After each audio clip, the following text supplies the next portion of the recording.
ka zage mutuwan yaron nan ya fi mutuwan Annabi Muhammadu daraja a gaban mutane. Ku duba abin da yake faɗi.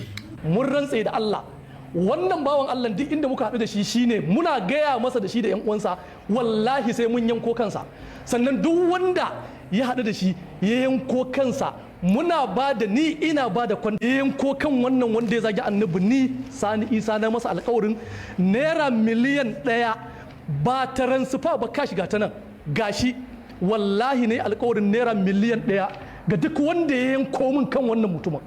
Miliyan 1 ce cash.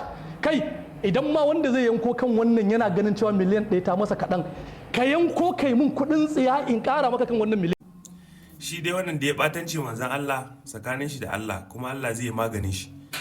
Amma ni ban ga laifin shi ba wallahi, ko kwata-kwata ban ga laifin shi ba. Aminu J Town shine sila. Duk wanda yake da hankali ya san haka. Aminu J Town shine sila. Abu na farko kenan. Aminu J Town shi ya je baro wannan magana. Da Aminu J Town bai je abin da ya ba, kaga ai ba za ka zo har a zage addinin mu, a zage manzon Allah sallallahu alaihi wasallam ba. Abu na farko kenan. Aminu J Town shine sila. Abu na biyu kuma shine shi wannan malamin oris yake kowa bai da hankali, wannan yana da tababban kai ne.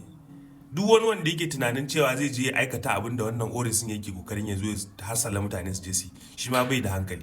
Allah da karan kanshi ya alkawari zai kare addinin sa. Manzon Allah sallallahu alaihi wasallam an yi mutane lokacin sa da suka ringa zagin shi suka ci mutuncin shi, amma bai sawwala hukuncin cewa a je a kama su a kashe su ba. Hasali ma addu'a yake musu na shirya, Allah ya shirye su.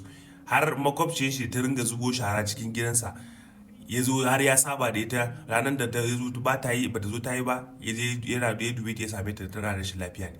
Kaga wannan alamu ne na principles da manzo Allah sallallahu alaihi wasallam ya nuna mutane a duniya cewa ya kamata mutane su zama masu hakuri, kuma su bar Allah shi zai abin da ya ga dama da wanda ya ga dama. Ba wai ka zo ka fito ka ce ka sa miliyon ɗaya ka je a je a kashe wani. Duk wanda ya sa a rai shi zai je ya kashe wani saboda wannan abin da Sani Ode ya safara, to dan ta'adda ne na farko kenan. Saboda ita dokan blasphemy doka ne ma na kasa, dokan blasphemy doka ne na kasa. A kasashen da suke dokan shari'a generally, the whole state is a sharia law state, suna da wannan doka nasu based on Islamic law. Amma a kasa na Najeriya yanzu duk wanda ya je aikata wannan aka kama shi dan ta'adda ne shi, wallahi talla, kuma sai an mara daurin rai da rai. Magana kenan. Ba wai ina goyon bayan abin da wannan dan iska ya je bane, a dan iska ne, Allah kuma zai yi maganin shi. So da yawa ma an yi wanda suka fi karfin sa. Amma duk wanda ya je aikata abin da Sani Ode zai kokari ya aikata, wallahi in aka kama shi sai an mara daurin rai da rai. Akwai doka na kasa, akwai doka kuma ta haramta blasphemy saboda public incitement ne. Idan aka je yanzu ya bar hukuma ne su dauki mataki